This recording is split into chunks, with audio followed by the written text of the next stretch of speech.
Jā, raksta pats. Par pežām, raksta pats. Man ir zila acs. Viss no pežām. Viss nāk no meža. Nē, tas viss nāk no meža, bļa.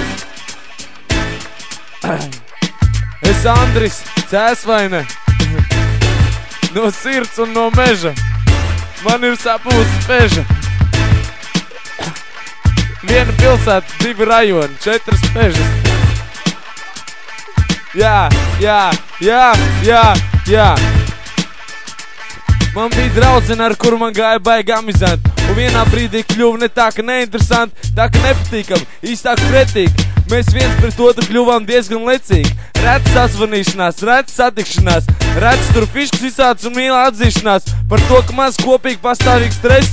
Viņai patīk maz kucēni, man tie besī, man no viņiem asni, tā ka man vairs nekad nebūs suņa. Un cik es viņai pateicu, ej dirst kuņa, tā viegli var rast ienaidnieki, tajos ir draugi.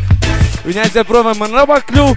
Varbūt nē, dekam tas pišs, es gribēju pabūt viens, un tas arī viss. Bet pēc 1, 2, 3 apakaļ gāja, jo mans garstāvoklis mainās, bļa, līdz ar sekundžu rādītāju. Viena pilsēta, bļa. Viena pilsēta, 2 rajoni, 4 pežas. Pa vidu mežam. Viena pilsēta, 2 rajoni, 4 pežas. Pa vidu mežam. Viena pilsēta, 2 rajoni, 4 pežas. No sirds un no rajona, bļa.